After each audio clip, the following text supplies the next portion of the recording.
Hi, this is our first ever podcast, and we're taking this as an opportunity to update you on our planned video about Loch Ness.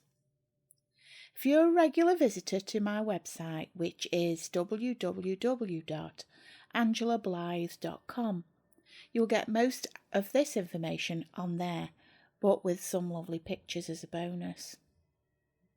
Okay, settle back, turn out the lights if you can, and lock the doors. The video initially was going to document a new stage in our journey, as we would start to feature our travels around the further reaches of the country for our website and YouTube channel. We spend so much time on the road travelling to locations that it has become apparent that we spend more time in the car than actually sitting and enjoying where we are. Travelling with 3 unruly chihuahuas limits your options for last-minute bookings, so we started looking at camper vans, but they seem to be designed for other people rather than us. So while we look at buying a van and fitting it out for our own particular needs, we came up with the idea of an inflatable tent. Yes, it's inflatable. We looked at pop-up tents, and we were just about to buy one and saw the glory that is an inflatable tent. Like garlic bread, we have been told it's the future. We once tried camping a long time ago. We went 5 miles down the road to the top of the moor and hated it. One of our family still bears the scars of that trip. So, to christen the tent, it seemed only natural to drive to the top of the country and try it out on the shores of Loch Ness. We started out early on Saturday morning and ended up in Gretna Green for about 9 a.m. The plan was to move up Scotland, visiting about 5 locations for some photo shoots to fill up the stock. We made it to the first one, the very impressive Kelpies, which are just outside Falkirk. When we started looking at the background for this video, we were amazed about the number of water creatures and legends in Scotland, and most of them are in my last book. It seems that not only were the Kelpies attacking Saddleworth, but they have had quite a history around Loch Ness. We finished the Kelpies and started on the next location, which was to be Stirling Castle.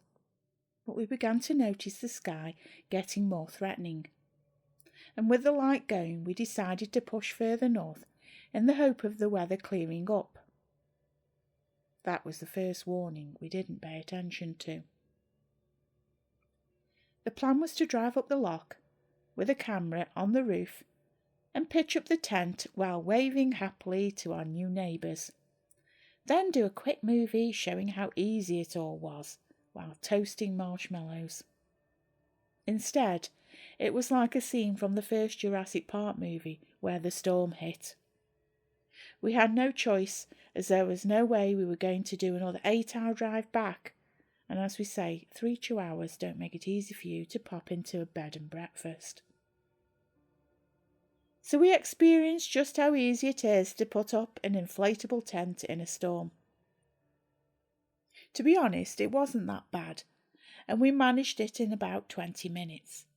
We must have done it well, as the tent and all of us survived the night.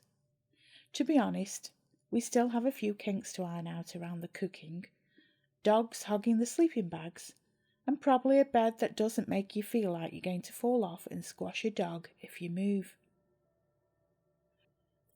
The other bits that need looking into are probably more to do with weather forecasts and Google Earth, as we found out that when we got here, the 360 cam was a waste of time for the bit of Loch Ness we were in, as it's all trees one side and rock the other, and you very rarely see the loch from the road. We have to look at how to carry less stuff as we fill the car, which really wasn't the point. We also hope to show you all of the fun things that we've found, which make life on the road more bearable, but we'll add them as we go through our next videos. It stopped raining in time for us to pack up, which was nice. Loch Ness is a fascinating tale, so let's get started. The first recorded Loch Ness monster incident was 600 AD, when St. Columba forced a monster from the loch by invoking the name of God. There were also reports of sightings in 1600 and 1700. Actually, in 1771, people saw something in the loch described as a water kelpie. In 1885, there were reports of a strange beast in the lake, and again in 1912, which seems to tie into reports of sharks being seen on the west coast of Scotland. There were a few other mutterings of strange happenings in the area, but I think it's safe to say that it all really kicked off in May 1933 with a small report to the Inverness Courier of a strange beast being sighted off the shores of the loch. Just looking at a quick search across the newspapers at the time, there were 840 articles in 1933 about the monster, 3,321 in 1934, and 600 in 1935. It was big news. Hardly a day seemed to go by without another sighting or hunt being organised. If I were cynical, I would say that the fact that the person who made the report owned a hotel in Inverness might have had something to do with all this, and that honestly was the opinion I started with. I also thought that the timing of the report was close to the release of the King Kong movie, and it fed into a desire from the general public for any sort of monster feature. But having read through all the documentation on the reports, listening to a fascinating audiobook on the way up to the loch, I honestly can't say it's all hype. The tales of monsters started before 1933, and there have been many more since. Even scientists seem equally divided. Like anything, there have been so many witnesses, even multiple witnesses, that surely there must be something there. Working through all the hoaxes doesn't seem to help the cause, but you can be sure that the minute we say it's all lies, then Nessie will come out of the loch just to spite us. We didn't see anything, but then again, we didn't actually get to see the loch for about 12 hours with all the rain and mist. At one point, my husband stated that even if Nessie was down on the shore doing the Highland fling, he wasn't going out in the rain. The main point of the trip was the Loch Ness Monster and the 360 drive around the loch. Plus, a little known place called Boleskine was going to be a little added sparkle for people not interested in water beasties. How wrong we were. The first thing to say is that if you are any way sensitive, please protect yourself if you decide to visit this location. The parish of Boleskine was formed in the 13th century, and a kirk or church and graveyard were built in the parish around this time. A succession of ministers ran Boleskine parish and would travel the area on horseback or on foot in all weather conditions. One minister, Thomas Houston, is said to have had an issue with having to lay the dead back into the ground after a local wizard tried to raise the corpses. Did you hear that? Zombies! Poor old Thomas was very dedicated, as he was also attacked by robbers and had his household and money plundered. His predecessor has also been brutally murdered. He also asked for help with the graveyard, as he wrote that people were just leaving bodies without any proper burial. Descriptively, he describes dogs fighting over bones of the departed before service. The graveyard is situated directly on the main military route of the Hanoverian forces to Inverness. One day, in 1745, a funeral was being held while a military transport was passing, and one of the funeral attendees stole a loaf of bread from the cart and threw it to the dogs. This act of defiance led to the soldiers firing into the funeral party. Apparently, no one was injured, but it is said that you can still see the bullet holes in the gravestones. Another legend was that the church caught fire and burnt to the ground with all the congregation still inside. While we can't dispute this, we also can't find any reference to this incident, apart from some mentions of the ruin of the kirk in some early local guides. There is a small house in the graveyard, and this is the Mort House, which was a place where they could place the dead until they were buried to deter grave robbers. There's also meant to be a hidden passage in the graveyard, which has some links to witchcraft, but we can't find any real references. This now brings us back to Boleskine House, which by legend is meant to be built on the site of the burnt-out church and the dead congregation. Boleskine House was built around 1760 as a hunting lodge for the Honourable Archibald Campbell Fraser, 38th chief of the Fraser clan.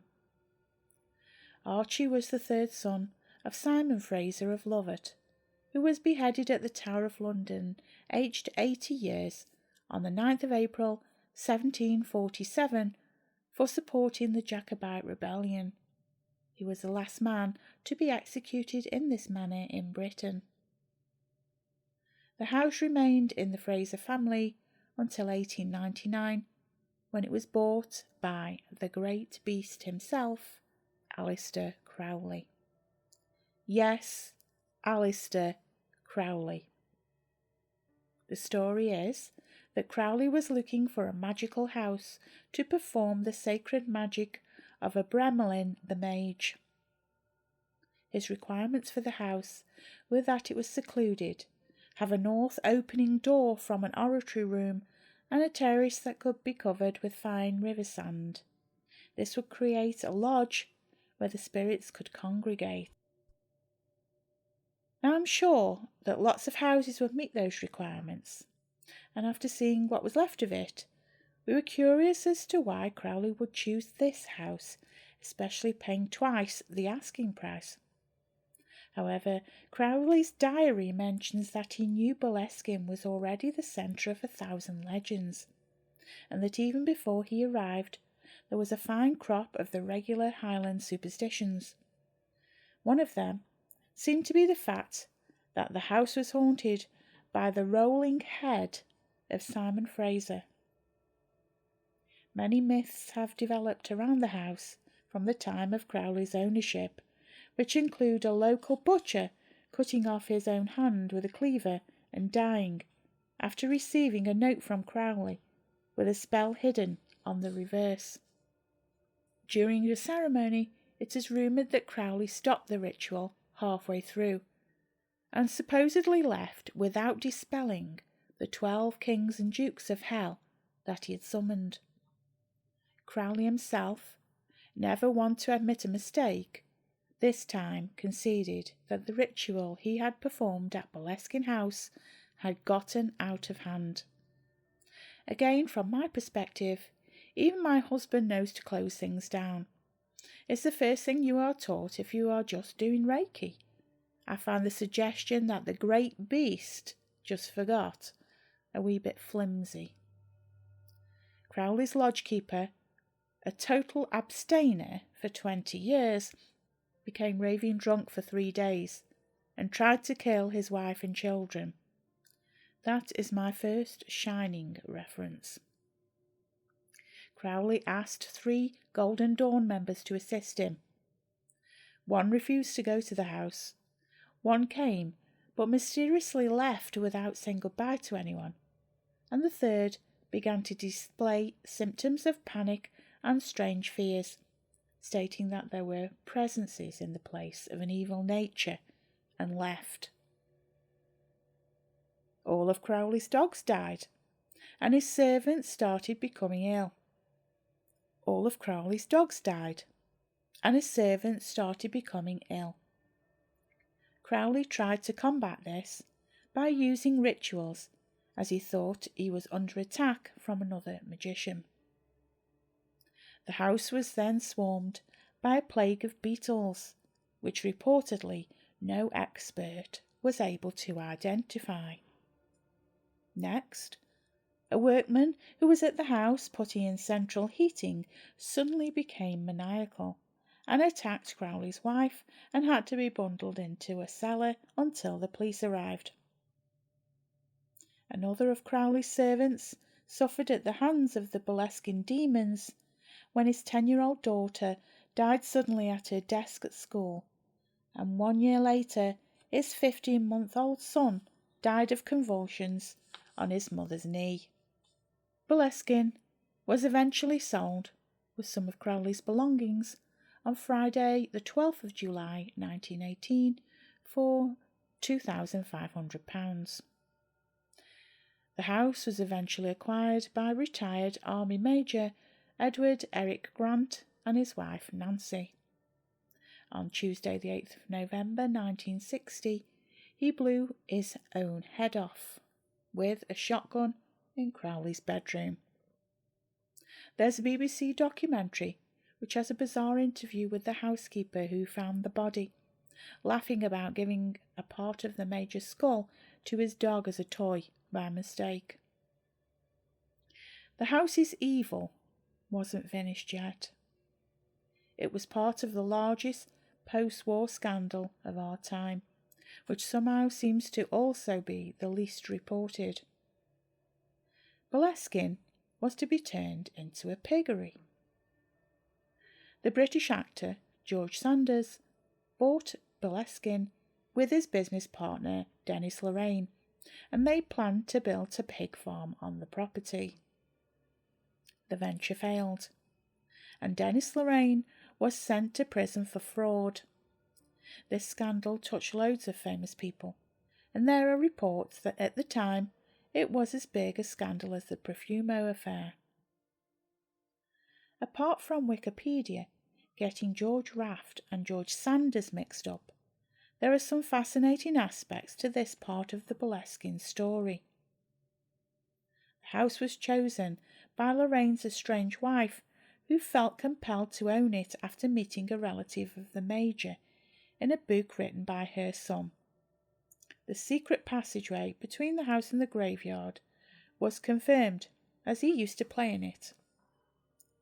He also mentions that over time, his mother changed from someone who wanted to tidy the garden to someone who went on a path of self-destruction. There are reports that when the scandal hit, the pigs in the farm were supposedly left to die. Remember this bit. In 1971, Boleskine House was bought by Led Zeppelin guitarist Jimmy Page, who left his friend Malcolm Dent in the house as a caretaker. One of the stories sounds like something from House on the Borderlands by William Hope Hodgson. Dent was woken early one morning by the sound of something outside the bedroom door, snorting, snuffling and banging. He sat terrified until the sun came up, as he said, "Whatever was there, I have no doubt it was pure evil." The house is also linked to the curse of Led Zeppelin, which includes 2 or maybe 3 deaths, a string of bad luck, and the eventual collapse of one of the biggest bands in the world. Talking of groups, an interesting fun fact is that Aleister Crowley's face is also on the collage of people on the front of the Beatles' Sgt. Pepper album. What about that? Jimmy Page sold Boleskine House in 1991, and it remained in private hands until it mysteriously burnt down. It also was the subject of a BBC documentary, which, according to the reports, the producers had to call in an exorcist, deal with an invasion of beetles while filming in the graveyard, had lighting rigs blown out, and were warned by various white witches that Crowley had put a curse on anyone looking into Boleskine. Oh dear. On the day we photographed what was left and what we could see from the road. Not really knowing the full story at the time, we went home. Now, my husband had a cold, so that didn't help. But basically, over the last 2 weeks, we've felt that we have had visitors. It got to the point that we have had to be burning sage and wearing talismans to get through. My husband, who was in no way a religious person, now has a collection of crosses around his neck. So what do we think of the whole Boleskine situation? Basically, something is there. We don't know what, but we have never had an experience like that before. I firmly believe that while Crowley made the situation worse, the location had issues before he came. From the accounts of people associated with Boleskine, the house chooses the people. Crowley and Lorraine both confirm that. Like the Overlook Hotel in The Shining, I believe the house, or whatever forces are there, amplify your worst instincts and fears. So what should we do? Of course, the only option for us is to return and get closer to the house and finish our video. We've booked the campsite and have written to the owners of Boleskine House for permission to actually go in and film there. I don't get put off easily.